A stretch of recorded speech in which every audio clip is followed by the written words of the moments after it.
So, Halo Season 2, Episode 6. We're now more than 2/3 of the way through this series, so we've got a pretty decent idea of where things are going. The only issue is, however, we're only just starting to set up the next arc, which is going to lead to the finale of this season. We've had the Reach arc, we've basically had Episode 5, which, for all intents and purposes, was largely a snooze fest, and then we're moving into the development arc for whatever the finale of this season's going to be. I've been rather harsh on the season so far. While you could potentially argue that it feels a bit more like Halo, in essence, there are still very significant issues with the season as a whole, particularly surrounding plausibility, the writing in general, and the characters. So, for all intents and purposes, pretty much the entire show. Episode 6 starts to build on some of the questions that I've raised in my other reviews, and tries to answer the glaringly obvious question. But I guess the question to ask is, do they actually succeed to answer the blatantly obvious? And I would argue, no.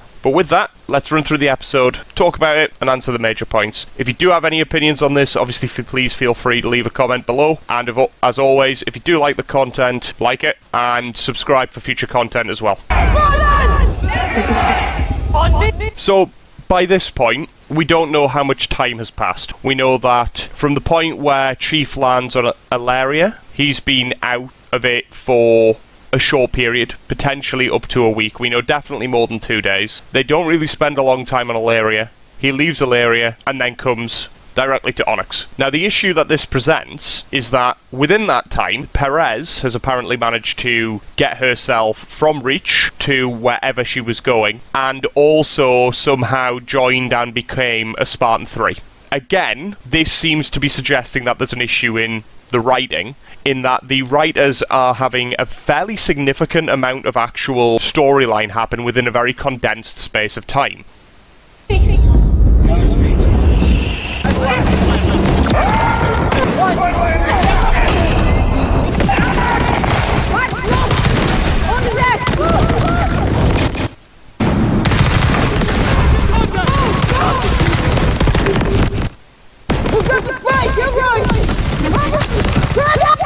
Now, I've watched this scene about 4 or 5 times now. All these soldiers are getting shot, but at no point are there actually any Covenant visible. I've made this point several times that the CGI in places has been extremely lacking, worse quality than Season 1. And I can't help but once again feel, and I've made this point a couple of times now, that there's budget constraints, which means that they cannot do as much CGI as they want. So, at points, in not just this episode, it was also in the last episode, it feels like they are obscuring the Covenant to mean that they can get away with much less detail, or, as per this episode, just not even having them there full stop. I told him to get back. They're my I just don't know what is with it. I just do not like the idea that she's apparently escaped Reach, gone to wherever all the civilians got off, and then somehow rejoined the armed forces and joined a Spartan training program with seemingly no enhancements at all. There's a lot of stuff which has gone on for Perez in an infinitesimally small amount of time. Take it easy, Spartan. Yeah. Calling yourself a Spartan does not make you a Spartan. What makes a Spartan is the decade or so of training with people who are like you, genetic enhancements, and armor which can actually stop a shot. At no point in that combat scene was any of their armor any use. Advanced shielding means that we lose 3 ships for every 1 of these. But they're less effective against smaller targets. That's you. But my rifle is useless against a swarm of bees. Death by bees. Oh, we're bees now. Their system is vulnerable to override. This spike delivers a virus. Full system shutdown. And what have they done to Perez? She seems awfully cocky for someone who was basically an emotional wreck a very short space of time ago. She's got nothing to be cocky about. She was essentially completely and utterly useless. Let me be clear. We are not equals. You have a problem with me? Is it because I was in Reach and you weren't? Meow. One battle doesn't make you a veteran. So I've just got 2 things to say to this. You're still not a Spartan, but perhaps most importantly, you're claiming that you were on Reach and you were involved in the fighting. But as far as I can remember, you never once picked up a gun. You never once fought. You basically just ran to the headquarters. You then ran to the hangar. You then hopped on the transport and you left the planet. That does not class as you being involved in the battle. You retreated.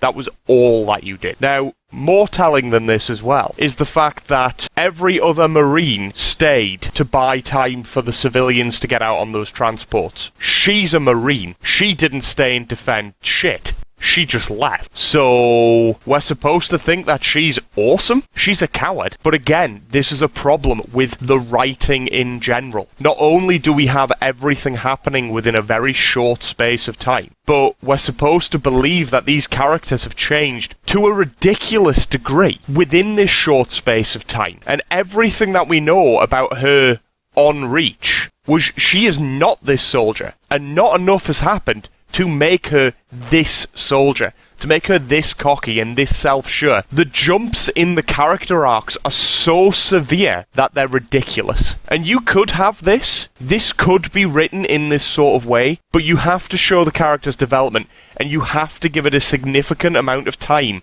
from event to event. Instead, by my recollection, we could have a space of time as short as about 3 to 4 days between the fall of Reach and this. And we're supposed to believe that she's had this sort of arc. Well, I mean, we're also supposed to believe that she somehow became a Spartan within that length of time, so go figure. Just makes you lucky. Another point, it seems ridiculously quick how widespread all this sort of propaganda about Master Chief just is everywhere. It's almost like they'd always planned to kill Chief. Like, if Chief dies, this is what we're going to do. Because it's too widespread, and as I've said, there's too condensed a timeline. Everything that the writers are doing, they're doing far too rapidly. And because they're doing it so rapid, there's not enough time which has passed for these things to make sense. That's basically the fundamental. The pacing is just off. This whole scene is just like so throwaway. It's to do with how important the story is that they're spinning about the death of Chief. Literally what I've just been talking about. Something that they need to protect. And why would the ONI concern itself with making tea? Because I told them to. Stories are important, but they're delicate things. If you're concerned about Reach, then the narrative remains intact. This part of this conversation makes no sense at all, because the narrative is intact. The problem with that is, however, is there's survivors of Reach. Survivors who got off the planet, probably telling tales of how terrible it was when Reach fell. There may well have been wounded soldiers, and those wounded soldiers would know that basically they were left there to die, and there was no defense of Reach. So that story would be leaking out from the various different sources that are there. Probably the largest oversight here, however, is you've got one of the survivors in your secret base as an effing Spartan. Like, she knows what happened. She knows that they were all left to die. She knows that they took Chief's armor, and yet apparently their story is intact. You're like, are you guys mentally ill? Or is everyone in this story just completely and utterly retarded? A ship penetrated our space less than an hour ago. I'm told whoever piloted the vessel showed some familiarity with the defense network. Which it's obviously Chief. Did I mention that one of our agents, Catherine Halsey, boarding a ship of the same description 19 hours ago? So guys, there you have it, directly from the horse. So if we break this down, what we have is we have the point from the fall of Reach, so where Chief leaves Reach, and him waking up on board Soren's ship as being 2 days. They specifically say that in the episode. Halsey then puts him back to sleep for an indeterminate amount of time. This is the only part that we don't know. But given that Riz is still injured and fighting for her life, we're assuming that this is not actually that long of a time, and that they were just knocking Chief out in order to stop him from moving about and potentially hurting himself. Also, added to this is the fact that they've got the corpse of Vanek, where Creepy Khan is keeping it company every single night. The reality is that'd start to spoil because they don't have that on ice. So again, we're not looking at a significant amount of time as passing while Chief was unconscious. We then have the events on Illyria, which is the equivalent of 1 day on Illyria. They land when it's light, they spend one night, they fly away the next day. From that point, we know, in this scene, that they tell us Chief is seen leaving Illyria 19 hours prior. Now what that means is we have a situation where, as I've said before, there could actually only have been 4 days past from the fall of Reach to the events on Onyx now. And most of those time frames are given to us by the show, by the writers, and yet we're supposed to believe that all of this propaganda's instantly out about Chief's death, that somehow Perez has gone through Spartan training or some sort of genetic engineering or enhancements to make her a Spartan, which it very much looks like nothing has changed. But even then, we're supposed to believe that she either took her civilians to the secret base that no one's supposed to know about, or that she ended up on another planet, then somehow ended up getting enlisted to the Spartan regime, and then somehow went through all of her training, and then is now in a squad preparing and training for a mission in 4 days. Now, if that pacing and the problems that that presents does not damage massively the immersion within this series, I genuinely don't know what would. The biggest reason why the events of this season do not make any sense is the pacing of those events. And we have seen this from the beginning of episode 4 all the way to now. And it's because they are quite clearly just trucking through the content in order to try to get to the finale of this season, or rather to set up the finale of this season. Now the irony is you could have taken out episode 5, written a couple of throwaway sentences to explain things as uselessly as they have done with their actual writing, and you could have removed that entire episode because it added absolutely nothing. You could have had Riz die on Reach and Chief be alone. Then you don't have to go through the whole arc of that. You could have Juan, even though I'd rather she was removed from the story entirely, but you could have her just starting to have visions on the ship of this ghost lady. Then you didn't need to have Vanek's body, you didn't need to have the fire scenes, and you then could have just had Soren find out somehow on the black market that his son was seen being captured by the Marines. And then all of these things would effectively have meant that you could have removed the entirety of an episode, and then would have had a lot more time to actually space out these events and make them far more logical. But the writers didn't do that. They decided to have an episode which was quite frankly the worst episode of this season. A scarred man. Perhaps the largest human he'd ever seen. It's not possible.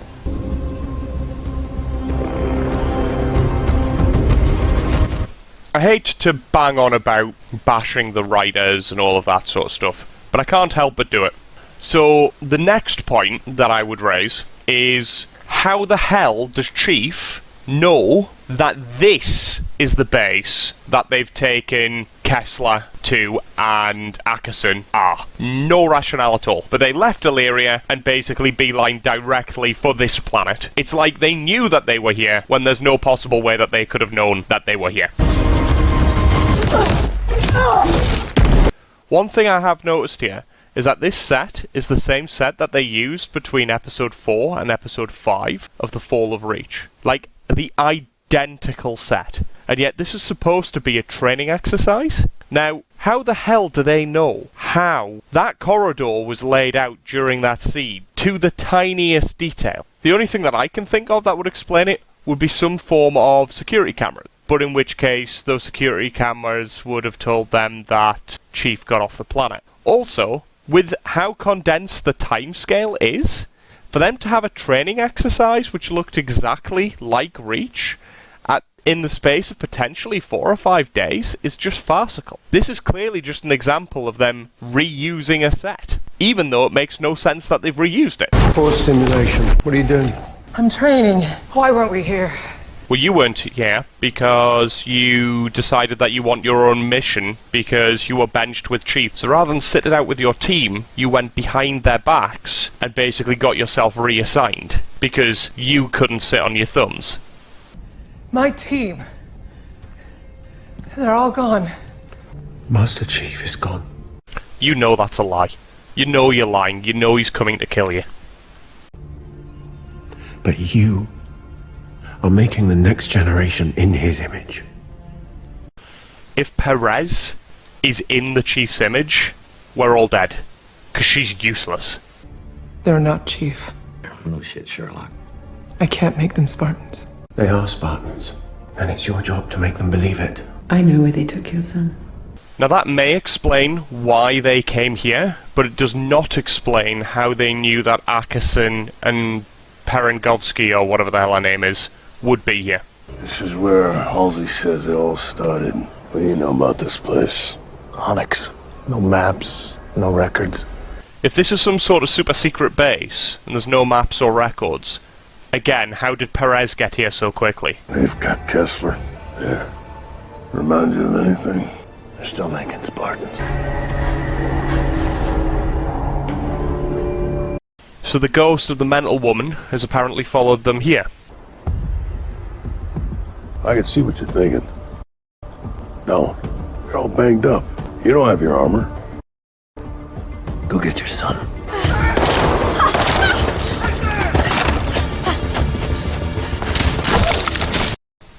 Is this just further evidence that all the Marines are completely crap? They can't hit a barn door, they couldn't hit the Covenant, they can't hit Quan. It's just sad.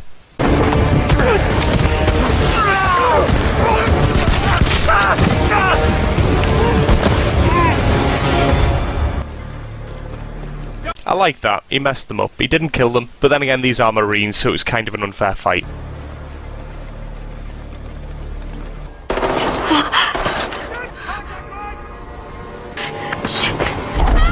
It's truly mental that she would trust a vision that only she can see. There's never a moment where she thinks, I might be losing my mind, and then just jumps down a well where she clearly can't see the bottom. She deserved to be a puddle at the bottom of that. Oh my god. I'm okay. If you say so. And what I don't understand is why Halsey is not surprised at all. Is that how she got here? By throwing herself down the well?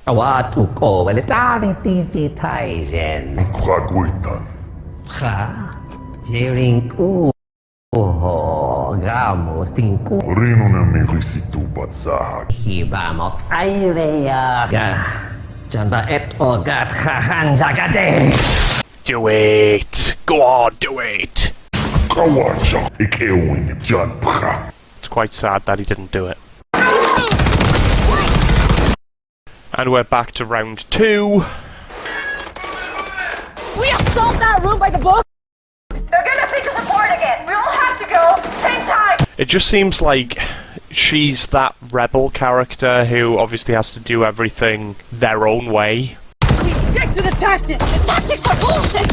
You're out of line! What the hell do you think you're doing? What it takes! We've reached the bridge! Yeah, mission accomplished. Beginning exfil. Perez, you waiting on another medal? The bad guys wouldn't all disappear like that. One thing I really do like about this is it's the heads-up display, where they've got the bullets left in the clip and their grenade count. A bit like, obviously, Halo the game. I think that's a nice nod. Where are they? I'm not waiting around to find out. Congratulations. Ma'am, the exfil. It was too easy.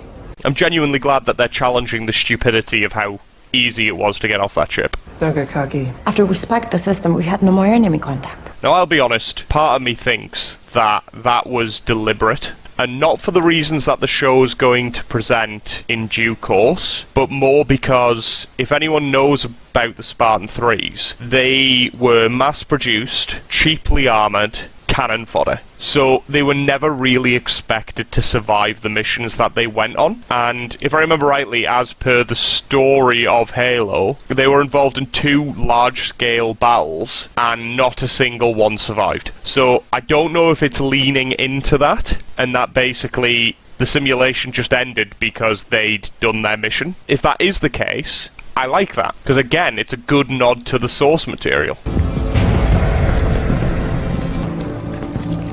Master Chief, nice to see you again. Last time we met, you had a weapon pointed in my face. I can't wait for him to kill you. I don't know when it's going to happen, but I really hope it happens. 11 of my men are incapacitated. Usually when people are hurt in combat, it's because they're poorly trained. Burn. Or poorly led. So which was it? With those Spartans, your Cobalt friends. That is actually a good question, because the show has gone significantly out of its way to make the Spartan 2s look pretty much invincible, but the Cobalt team apparently was a complete joke, got jumped on and killed without even getting a shot off. I really don't like that writing, because if you are going to go down this route of making the Spartans OP, you can't have another group of Spartans from the same batch basically being completely and utterly useless. And that's not to say that you can't kill them. Have them actually have had a fight, but just be dead. You can tell her I'm coming. Yeah, right. I'll do that.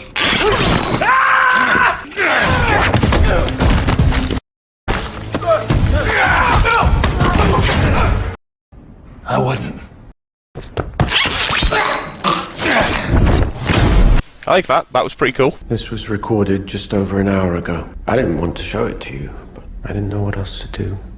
So, Kai, will you now please go and do my dirty work for me? Do you remember when I asked you about John's interaction with the Covenant agent? So now he's trying to make Kai think that John is a traitor in order to get her on side so that she will kill John. That's basically the gist of this scene. When we got back from Sanctuary, he told me he saw McKee.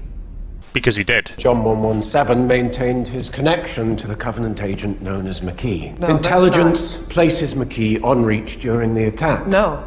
So Intelligence places McKee on reach during the attack. Kai told John that McKee was dead. Surely she should now be asking, McKee is alive. You've just told me that McKee's alive. John told me in confidence that he saw McKee. Therefore, John was telling the truth, and I backstabbed John for no reason. Do you think the show's going to acknowledge that? Because I don't. Why is he attacking UNSC soldiers? To get to you. You deserted him, and all of the civilians who died, because you just left them to their deaths. This is grade A manipulation, but it's hard to know whether or not he's trying to cope by making up a reason if he's trying to manipulate Kai or if he's genuinely just clueless.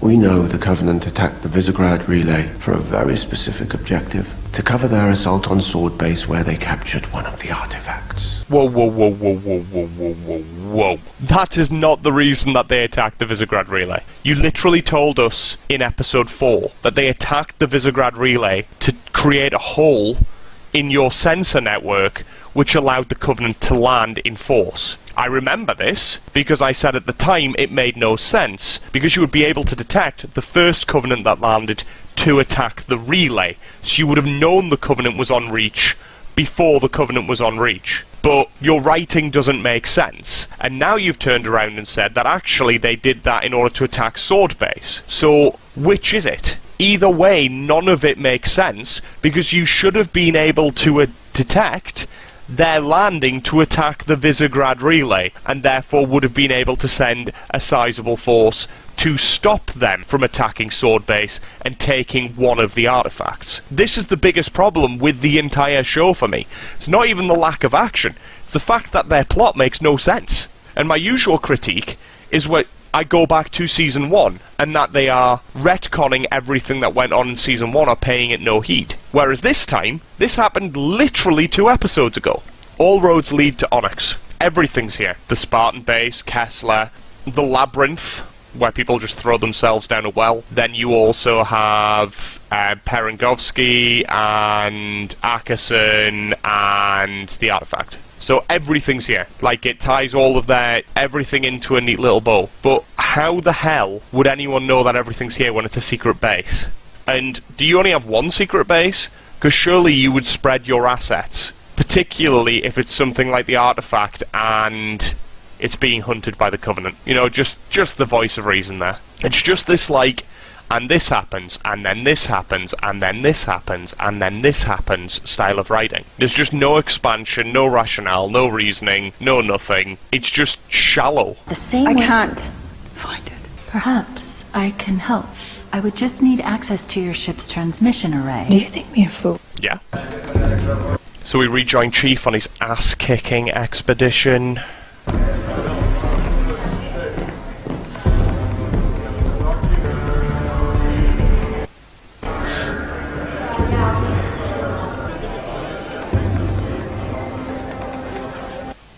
My mother's dead. Please, can we skip this part? What part? The part where I say how sorry I am about some person that I've never met from some place that I've never been. The part where you say how callous I am for having said that. Because the truth is...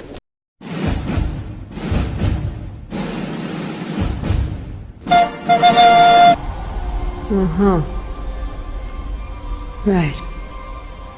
This way. We lost Vanek. Riz? Alive? But not here. You're alone? Am I? What I don't understand is why he doesn't ask, why weren't you there? I would have given anything to be there on Reach. But you weren't. I had orders. From who? Parangoski? From Ackerson? They're responsible, Kai.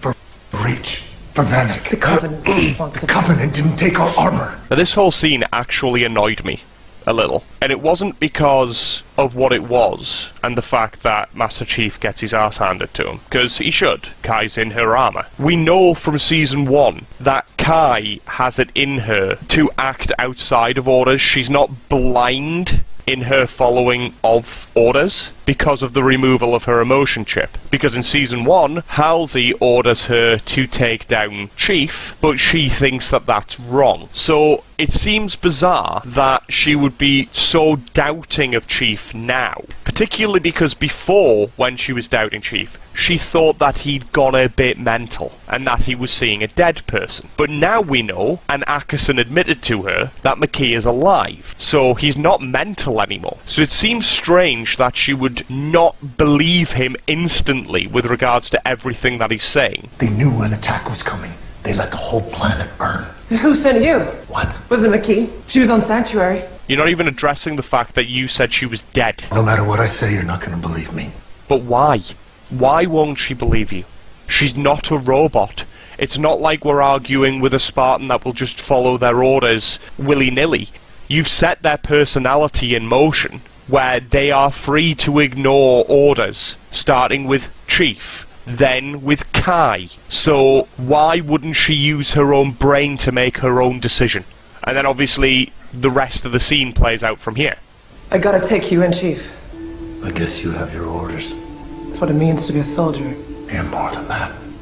And the whole point of her character development arc, from the point where she takes out her chip to now, is that she's supposed to know that she's more than what she was. So we know that she's supposed to be growing, but if anything, what's happened is she's regressed. How long have we been together, Kai? A long time. And what's that worth now? I guess not enough. There's no use in fighting me. Don't worry, I won't. Stay down! Oh. That's it. Don't ask questions. Don't even think about what's on the other side of the gun. Just be their Spartan. I can't get this endless forgetting of everything about your characters that you've built up until this point. He's now trying to talk her out of her conditioning to follow orders, but she's already been shown not to mindlessly follow orders. Where does the Spartan end, Kai? Where do you begin? An order's an order. Don't pretend you had a choice. Then I wouldn't worry about it. Admiral, we're receiving an encrypted transmission. Give me the room. Hello, Cortana. Admiral, you don't look so good. One thing I don't understand is how Cortana can appear anywhere at will now. Like, it was linked to Chief originally, but it's not like there's emitters or anything like that that would allow her to do that. And the rest of her form is contained in that little Petri dish on the Covenant ship. So I could understand her appearing on the screens, but her appearing like this doesn't quite make sense. I'm with the one they call the Arbiter. The one who killed Vanek. Tell me how to find him. You need to touch the artifact. So Cortana's just going to guide him to the artifact. When will the Covenant fleet arrive at your location? Soon. I believe this fulfills all of my mission parameters. What?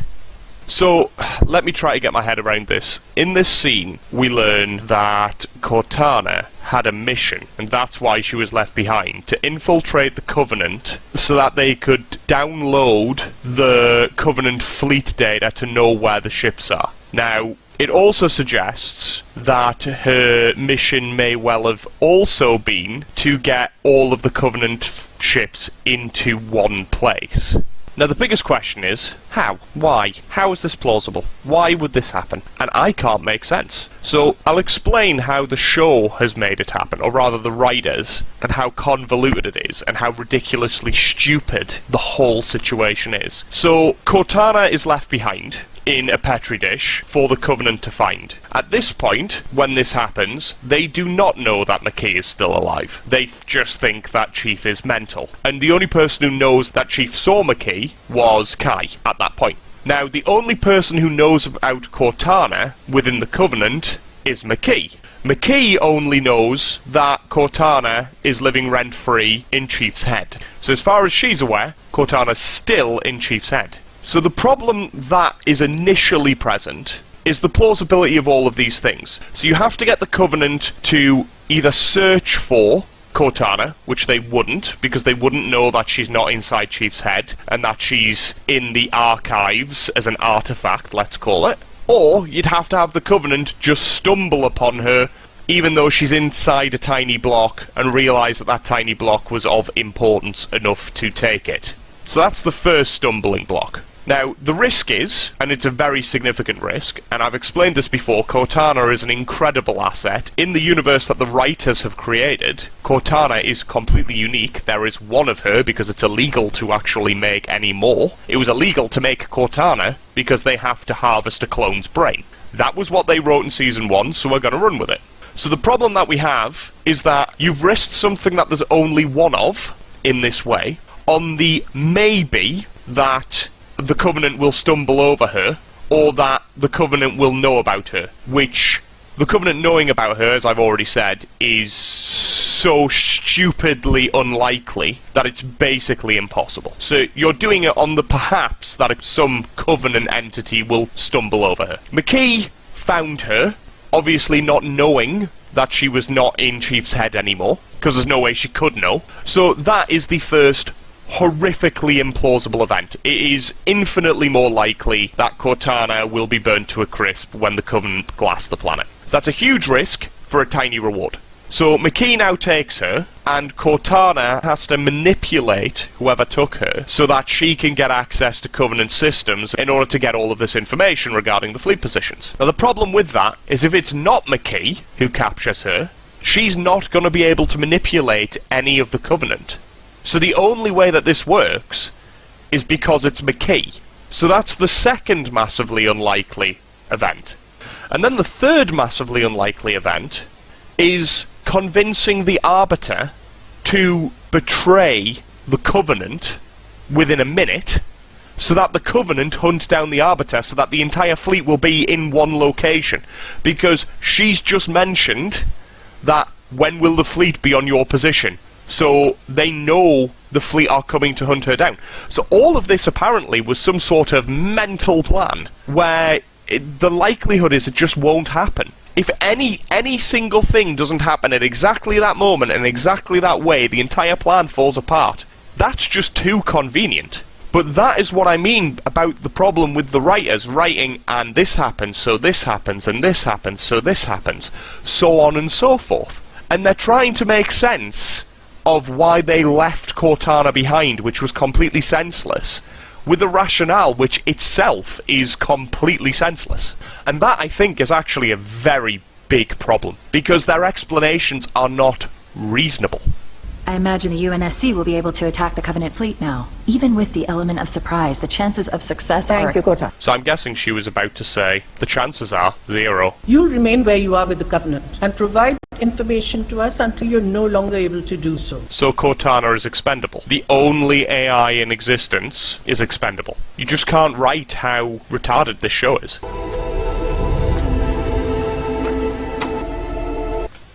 Now I also don't understand this, because Halsey was a prisoner. She's a fugitive. She escaped from Reach, but she's still a prisoner. The first thing that these guys should be doing is putting her back in a cell. The Javelin team completed the sim today. They planted the spike. They got to the evac ship without a hitch. She started asking the right questions. You let them win. You want to know if your Spartans have a chance, and I am telling you that they do. And I'm telling you that they don't. Also, I never got this. He genuinely looks like he's about to crap himself when she storms towards him. But this is all a simulation. This isn't real. So why is he so frightened? And what did you give the people on Reach? Back to the set to reuse it again for another couple of minutes of screen time? John said that you left him here for dead, without his armor. Can't trust him. But I do. Why? You didn't trust him when he was telling you all of this. You didn't challenge the fact that Ackerson was telling you that John was mental and compromised, even though Ackerson turned around and admitted that McKee was alive. And then she has this change of heart and suddenly believes John. I always have. We haven't, so you can't say I've always trusted him when I didn't trust him 20 minutes ago. He said that you knew the Covenant were coming. John knew the Covenant were coming. He kept telling all of you that the Covenant were coming. Are the writers forgetting what happened 3 episodes ago? You let the whole planet burn. Sent in the Black Ops to finish what you...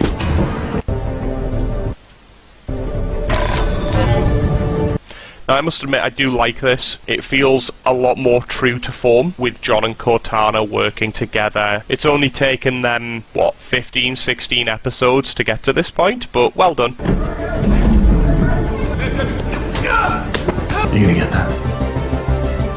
Cortana.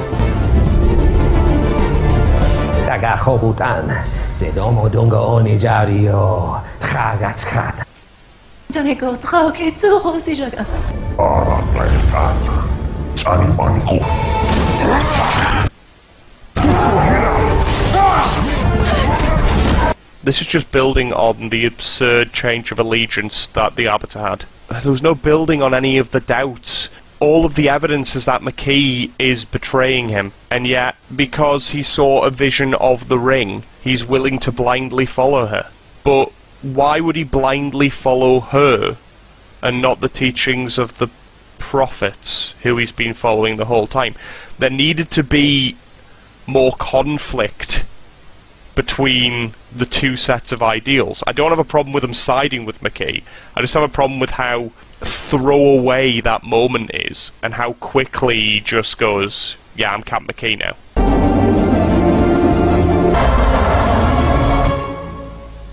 And that's that, guys. You may well find that it is a bit of a recurring theme with my reviews here, in that I just think that the entire Halo franchise has a fairly significant issue with its writing. Everything's just so contrived. The likelihood of most of these events that they're writing in order to move the story on is negligible, if anything at all, to the point where I just can't get engrossed in the story, because the story makes no sense. Obviously, to rehash it again, the Cortana set of circumstances as to why she was left behind and what their grand plan was is farcical. That's not how any military intelligence would work. The key word is intelligent, and their Hail Mary is bordering retarded. And then Kai already has an understanding that people might not necessarily have the collective good in mind, and that she shouldn't automatically blindly follow orders. She has a brain. That's pretty much exactly what Season 1 was trying to convey when she removed her emotion chip. She regained her individuality, her personality, and her ability to make her own decisions. And now we've seen this situation where Chief is trying to persuade her that these people who are in charge don't have the best interests of anyone in mind, and that they are actually morally reprehensible. And yet she won't believe that, which makes no sense, because she has first-hand experience with this exact same thing, so therefore should be quite willing to believe that actually these guys might be scummy. And then you have the stupidity of her turning around and going, I've always trusted Chief. And you sat there going, well, apart from in episodes 1, 2, 3, and this one. So in 2/3 of this season, actually you haven't trusted Chief, but you've always trusted Chief. That makes no sense. And all I can assume is that the writers are not actually understanding how they're writing these characters, particularly in Season 1, and how that contrasts to them in Season 2. It subtracts from the story. It makes it more farcical, more nonsensical. It's like them turning around and going, oh, well, we want the story of Reach to remain under wraps. But loads of people got off of Reach because of what Keyes did in getting the transports out with the civilians, as many people as he could, off the planet while they all fought and died. So all those people will have an understanding of what happened on Reach, and that news will spread. But the bigger retarded thing is that you've got one of the soldiers, i.e. Perez, on the base training to be a Spartan. Well, she knows that they were left behind. She knows the Spartans didn't have their armor and that they were left for dead. And yet no one feels the need to talk about it, because they just had to inject her into the story to make her an important character, to build whatever they're building the next few episodes. But that, in turn, makes it nonsensical.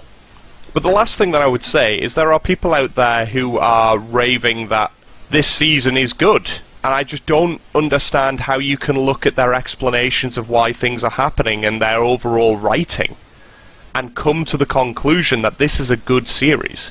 This is, in parts, better than what we've had before. It's still bad. It's just a different kind of bad. But hopefully, something comes in the next couple of episodes that can begin to redeem that. But that's my thoughts. What are yours? Let me know below. If you've liked the video, please throw it a like, and subscribe for future content. But with that, that's it for me, so that's it for you.